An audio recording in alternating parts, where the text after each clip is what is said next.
नमस्कार मंडळी, श्री स्वामी समर्थ. गुढीपाडवा हा मराठी समाजात विजय, समृद्धी आणि नवीन वर्षाचे स्वागत करण्याचा महत्त्वाचा सण आहे. या दिवशी घरात गुढी उभारणे ही एक पारंपरिक परंपरा आहे.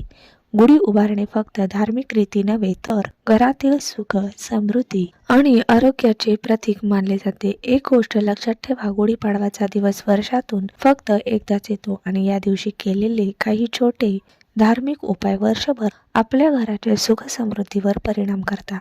पण दुर्दैवाची गोष्ट अशी आहे की बरेच लोक गुढी उभारतात, पूजा करतात, सण साजरा करतात, पण एक अतिशय महत्त्वाची गोष्ट मात्र नकळत राहून जाते आणि म्हणूनच काही लोकांच्या घरात वर्षभर पैसा टिकत नाही. कामामध्ये अडथळे येतात किंवा वारंवार आर्थिक संकटांचा सामना करावा लागतो. म्हणून आजचा हा व्हिडिओ खूप महत्त्वाचा आहे.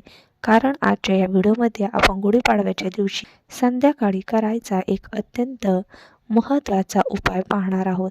त्यामुळे तुम्ही हा व्हिडिओ शेवटपर्यंत नक्की पहा. गुढीपाडव्याच्या दिवशी संध्याकाळी दिव्याखाली एक साधी वस्तू ठेवली तर घरात सकारात्मक ऊर्जा वाढते, लक्ष्मी मातेचे आगमन होते आणि घरातील आर्थिक अडचणी कमी होण्यासाठी मार्ग तयार होतो. पण इथे एक छोटी गोष्ट लक्षात ठेवण्यासारखी आहे. हा उपाय योग्य वेळेत आणि योग्य पद्धतीनेच करायचा असतो.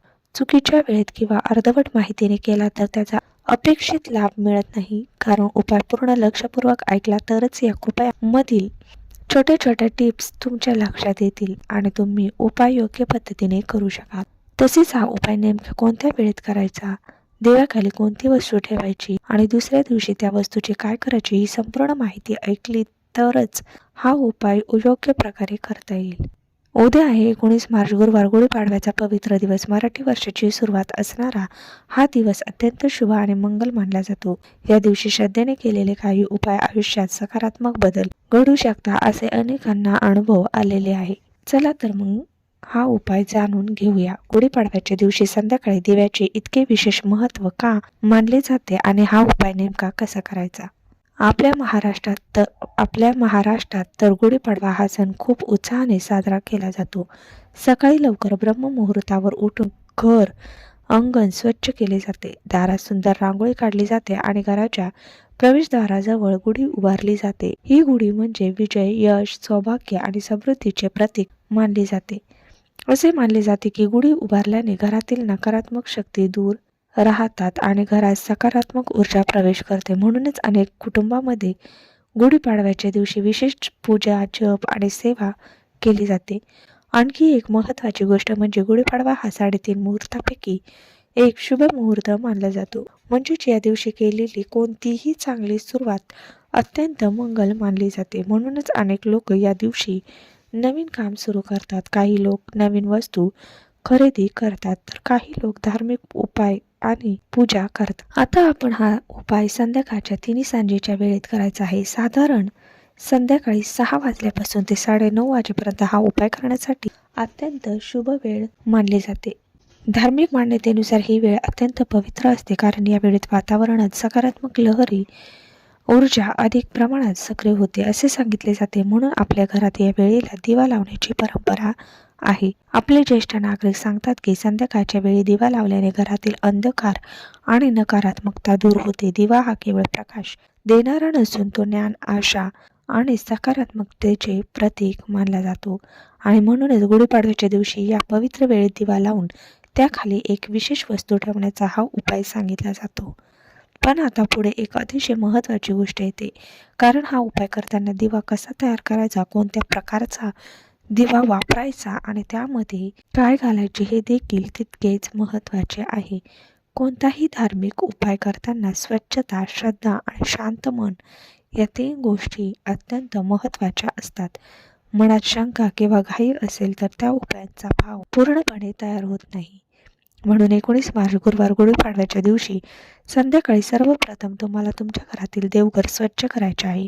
त्यानंतर नेहमीप्रमाणे देवासमोर धूप, दीप, अगरबत्ती लावायची आहे. देवाचे स्मरण करून काही क्षण शांतपणे प्रार्थना करायची आहे. यानंतर अजून एक महत्त्वाची गोष्ट करायची आहे.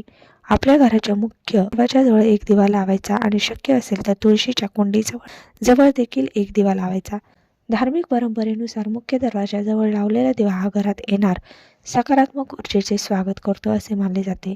तुळशी समोर लावलेला दिवा घरात शांतता, पवित्रता, देवी लक्ष्मीची कृपा वाढवतं असेही सांगितले जाते. आता या सर्व गोष्टी केल्यानंतर आपण मुख्य उपाय सुरू करायचा आहे. या उपायासाठी तुम्हाला एक साधा मातीचा दिवा घ्यायचा आहे.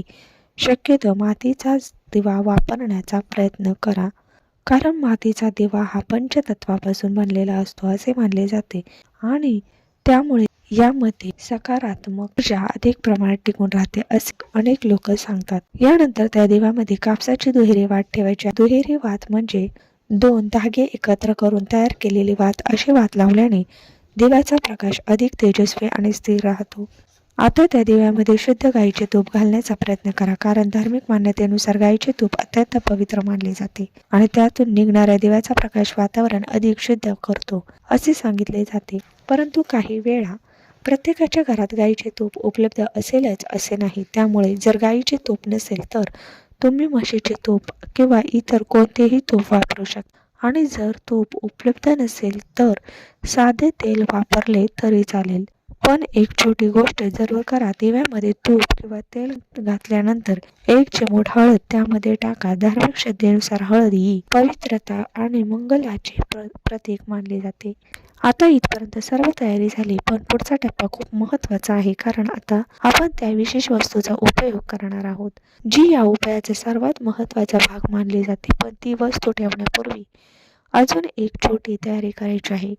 सर्वप्रथम तुम्हाला एक स्वच्छ स्टीलची किंवा पितळेची प्लेट घ्यायची आहे. ही प्लेट स्वच्छ पाण्याने धुवून पुसून घ्यायची. त्यानंतर त्या प्लेटमध्ये कुंकवाने स्वस्तिक चिन्ह काढायचे आहे. आता काही जणांना वाटेल की स्वस्तिक म्हणजे फक्त 4 रेषा काढल्या की झाले, पण पारंपरिक पद्धतीने स्वस्तिक काढताना त्याचे 4 बिंदू आणि बाजूच्या 2 छोट्या रेषा देखील काढल्या जातात. यामुळे ते पूर्ण स्वस्तिक मानले जाते. धार्मिक मान्यतेनुसार स्वस्तिक हे अत्यंत मंगल आणि शुभ चिन्ह आहे. असे मानले जाते की स्वस्तिक चिन्हामुळे घरातील नकारात्मक ऊर्जा कमी होते आणि शुभ शक्तींचे आकर्षण वाढते. आता या स्वस्तिक चिन्हावर तुम्हाला एक मूठभर धणे ठेवायचे आहे. हो, हेच ते साधे धणे जे आपण रोज स्वयंपाकघरात मसाल्यांसाठी वापरतो. पण धार्मिक परंपरेनुसार या धण्यांना खूप विशेष महत्त्व दिले जाते. अनेक ठिकाणी असे मानले जाते की धणे हे धनाचे प्रतीक मानले जातात. म्हणूनच काही सणांमध्ये किंवा पूजांमध्ये धण्यांचा वापर केला जातो. काही लोक तर गुढीपाडव्याच्या दिवशी धणे घरी आणण्याची परंपरा देखील पाळतात. धार्मिक श्रद्धेनुसार धणे हे लक्ष्मी मातेचे प्रिय धान्य मानले जाते आणि म्हणूनच जेव्हा धणे पूजेच्या ठिकाणी ठेवले जातात तेव्हा ते समृद्धीचे प्रतीक मानले जाते. आता त्या प्लेटमध्ये स्वस्तिकावर ठेवलेले धणे तयार आहेत.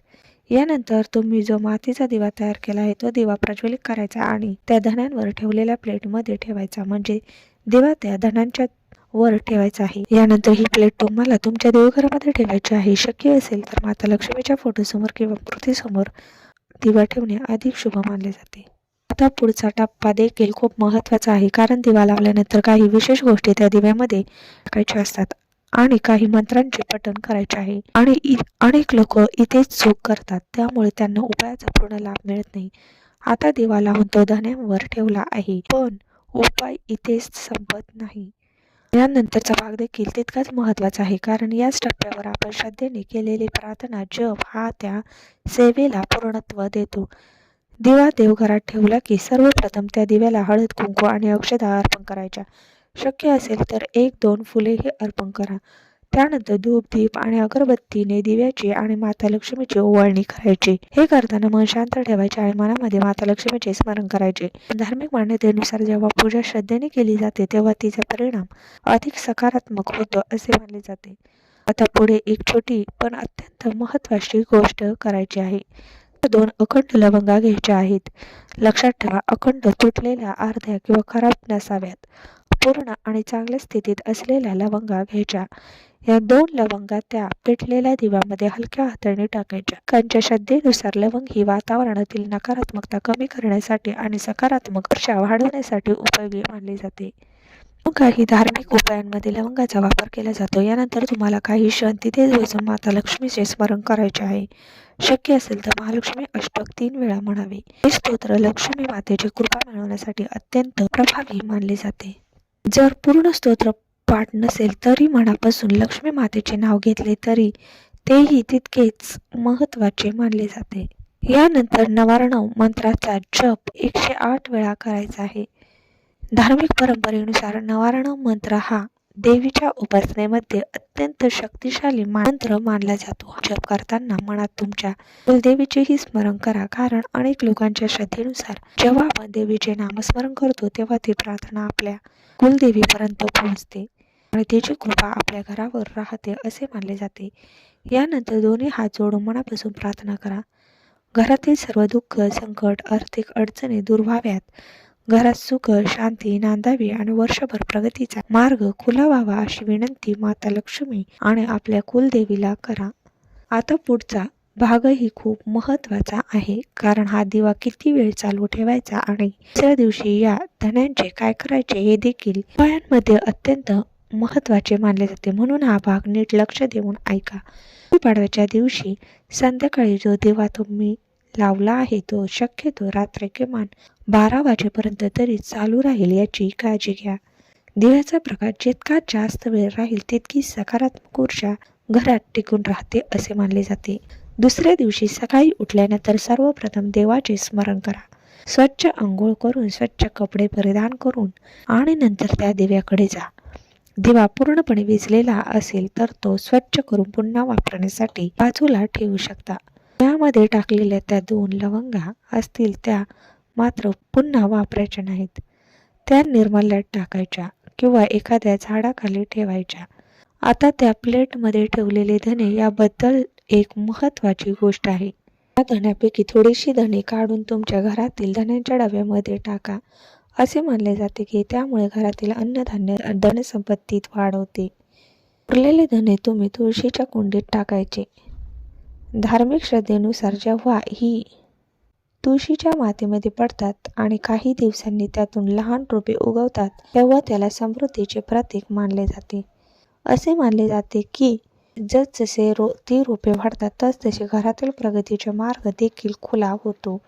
हा उपाय ऐकायला खूप छोटा वाटतो, पण श्रद्धेने आणि विश्वासाने केला तर मनामध्ये सकारात्मक ऊर्जा निर्माण होते आणि अनेक लोकांना मानसिक समाधान देखील मिळते. पण इथे एक छोटी गोष्ट लक्षात ठेवणे देखील खूप गरजेचे आहे. जर घरामध्ये सुतक असेल, म्हणजेच घरात नुकताच जन्म किंवा मृत्यू झाला असेल तर अशा वेळी हा उपाय करणे टाळावे. तर स्त्रियांना मासिक धर्म चालू असेल तर यावेळी घरातील इतर सदस्य किंवा पुरुष व्यक्ती हा उपाय करू शकता. आणि सर्वात महत्त्वाचे म्हणजे कोणताही उपाय हा श्रद्धा, सकारात्मक विचार आणि चांगल्या कृतींसोबत केला तर त्याचे परिणाम अधिक चांगले दिसतात असे अनेक संत ज्ञानी लोक सांगतात. ते 19 मार्च गुरुवार गुढीपाडव्याचा पवित्र दिवशी तुम्ही याचा उपाय श्रद्धेने करून पहा. आता लक्ष्मीची कृपा तुमच्या घरावर राहो. तुमच्या आयुष्यात सुख समृद्धी वाढो आणि सर्व अडचणी दूर होत अशी मनापासून प्रार्थना करते. धन्यवाद.